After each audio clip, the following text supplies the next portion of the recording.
Hello दोस्तों, स्वागत है आपका हमारे चैनल स्टडी नाउ DSL यानी डोंट स्टॉप लर्निंग पर। तो चलिए शुरू करते हैं। जैसा कि आपको मालूम है, अभी चल रहा है 10th क्लास के प्रिपरेशन का समय और उन्हीं से रिलेटेड वीडियो मैं आपके लिए लेकर आ रहा हूं। तो ये है हिंदी का सेट 1 का पार्ट 2। पार्ट 1 में मैंने 50 तक के सवालों का जवाब दे दिया था आपको। आज होगा 51 से शुरू। तो चलिए 51 नंबर सवाल होगा, स्वदेशी कविता में कवि को भारत में अब क्या दिखाई नहीं पड़ता है? तो वो दिखाई नहीं पड़ता है भारतीयता। ठीक है। 52 नंबर सवाल होगा, कविता भारत माता में भारत का कैसा चित्र प्रस्तुत हुआ है? तो वो हुआ है यथातथ्य, ऑप्शन नंबर सी। 53 नंबर सवाल होगा, भारत माता किस काव्य संग्रह से संकलित है? तो वो है ग्राम्या। 54 नंबर सवाल होगा, जनतंत्र का जन्म कविता के कवि कौन है? तो रामधारी सिंह दिनकर हैं, ऑप्शन नंबर होगा।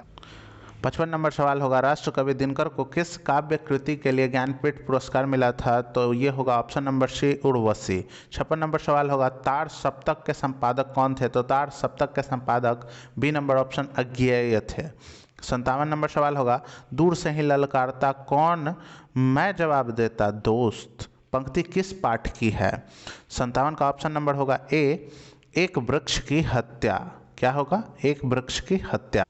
58 नंबर सवाल होगा, पाठ्य पुस्तक की कौन सी कविता पर्यावरण, मनुष्य और सभ्यता के विनाश की अंतव्यथा को अभिव्यक्त करती है? तो 58 नंबर सवाल का ऑप्शन नंबर होगा बी, एक वृक्ष की हत्या।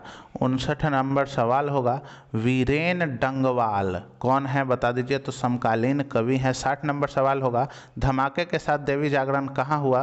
तो गरीब बस्तियों में, ऑप्शन नंबर होगा सी। 61 नंबर सवाल होगा, के लिए किस कारक का चिन्ह है? ये एक व्याकरण का सवाल है जिसे आप ग्रामर इंग्लिश में जानते हैं, कारक से संबंधित है। ठीक है। तो 61 नंबर सवाल का जवाब होगा संप्रदान। ठीक है। के लिए ये एक संप्रदान कारक होता है। 62 नंबर सवाल होगा, निर्जन में कौन सा उपसर्ग है? तो नीर। क्या होगा? नीर, ऑप्शन नंबर बी। 63, निस्तेज में कौन सा उपसर्ग है? निस्तेज में निस नाम का जो है ये उपसर्ग है, ऑप्शन नंबर होगा सी। 64, प्रत्यय के कितने भेद होते हैं? तो प्रत्यय के 2 भेद होता है, ऑप्शन नंबर होगा ए। 65, इंद्र का पर्यायवाची शब्द इन में से कौन होगा? तो इंद्र का पर्यायवाचित शब्द देवराज, महेंद्र, महेश, सुरेश ये सब होते हैं, तो इसमें देवराज है, ऑप्शन नंबर बी। 66, निर्जन में कौन सा उपसर्ग है? तो नीर। निर्जन में कौन सा उपसर्ग है? नीर। तो आपको पता चल रहा होगा कि ये जो 66 नंबर और ये जो 62 नंबर जो सवाल हैं ये शायद आपके एक जैसे ही दिख रहे हैं, तो एक ही है ना भाई। 67 नंबर सवाल पे आइए, श्री गणेश का विपरीतार्थक शब्द बताइए। तो श्री गणेश मतलब होता है किसी भी चीज़ को शुरू करना। ठीक है। और इति श्री का मतलब होता है कि किसी भी चीज़ को समाप्त करना। तो ये ऑप्शन नंबर होगा इसका बी। 68 नंबर सवाल होगा, धर्मात्मा का संधि विच्छेद क्या होगा? धर्मात्मा का संधि विच्छेद क्या होगा? तो ऑप्शन नंबर होगा डी, धर्म जोड़ आत्मा। 69 नंबर सवाल होगा, राजदूत में है क्या है? तो राजदूत में होगा तत्पुरुष समास, ऑप्शन नंबर ए। 70 नंबर सवाल होगा, उच्चारण का सही संधि विच्छेद बताइए। तो ऑप्शन नंबर बी, उत जोड़ चारण। 71 नंबर सवाल होगा, जहाँ दोनों पद प्रधान हो वहाँ कौन सा समास होगा? तो जहाँ दोनों पद प्रधान हो वहाँ होगा द्वंद्व समास, ऑप्शन नंबर डी।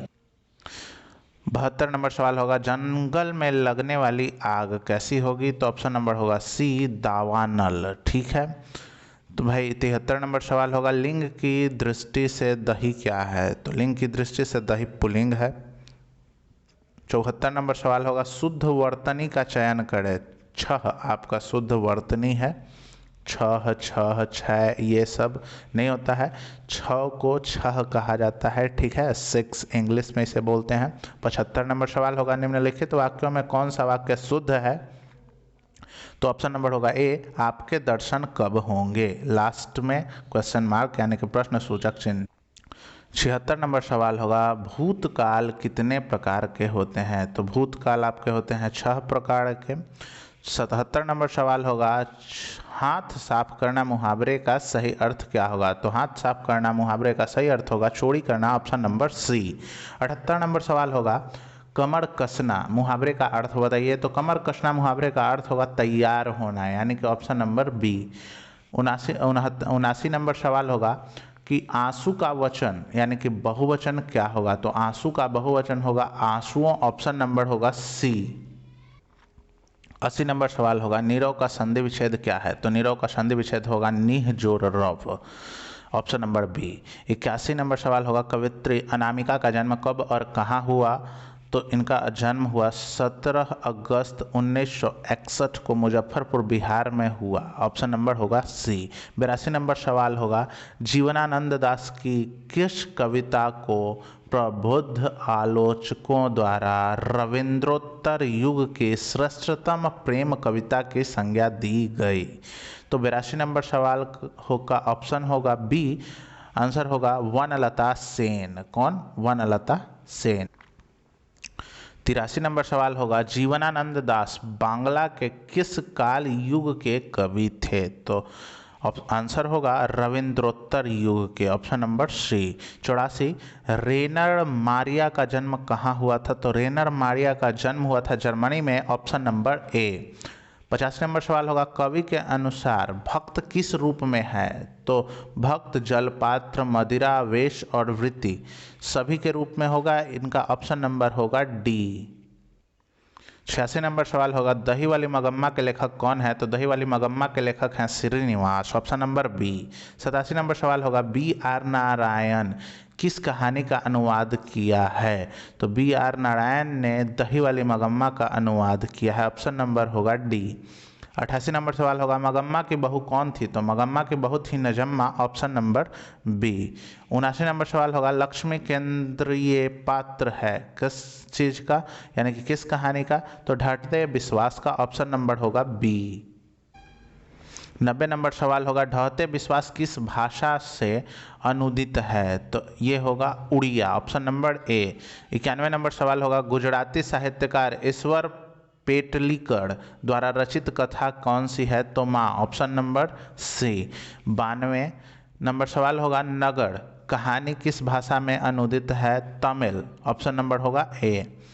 93 होगा पापाती की उम्र क्या थी। 12 वर्ष थी, ऑप्शन नंबर होगा ए। क्या होगा? ऑप्शन नंबर ए। पापाती का उम्र जो था ना वो था 12 वर्ष। 94 नंबर सवाल होगा सांवर दैया किस भाषा के सफल कहानीकार थे। तो ये थे राजस्थानी भाषा के सफल कहानीकार, ऑप्शन नंबर होगा डी। 95 नंबर सवाल होगा 3 बेटे की माँ है कौन है। तो भाई ये थी सीता, ऑप्शन नंबर होगा बी। कहानी के अनुसार है भाई, आप रामायण के अनुसार ना ले लें। 96 नंबर सवाल होगा वर्णों के व्यवस्थित समूह को क्या कहते हैं। तो वर्णों के व्यवस्थित समूह को आप वर्णमाला कहते हैं, ऑप्शन नंबर होगा सी। 97 नंबर सवाल होगा छैया छ, त्र, ज्ञ और श्र को क्या कहते हैं। तो इसे कहते हैं संयुक्त व्यंजन, ऑप्शन नंबर होगा डी। कौन सा? Option number D. 98 नंबर सवाल होगा वस्तु, स्थान, भाव या विचार के द्योतक शब्द को क्या कहते हैं। तो उन्हें कहते हैं संज्ञा, ऑप्शन नंबर होगा ए। 99 नंबर सवाल होगा मैं आप चला जाऊंगा इस वाक्य में आप कौन सा सर्वनाम है। तो ये होगा निजवाचक सर्वनाम, ऑप्शन नंबर होगा बी। 100 नंबर का सवाल होगा विशेषण शब्द विशेषता बताते हैं किन की, संज्ञा और सर्वनाम के, ऑप्शन नंबर होगा डी। तो दोस्तों बस यही थे आज के सवाल। ये वीडियो आपको कैसा लगा कमेंट में लिखना ना भूलें। अगर आपको ये वीडियो अच्छा लगा तो वीडियो को लाइक और चैनल को सब्सक्राइब करना ना भूलें। साथ ही साथ इस वीडियो को शेयर करें दूसरों तक ताकि 10th के बच्चों को प्रिपरेशन में इससे काफ़ी हेल्प हो सके। तो तब तक देखते रहिए ये वीडियो और हंसते मुस्कुराते रहिए, शेयर करते रहिए और पढ़ते रहिए। जय हिंद, वंदे मातरम।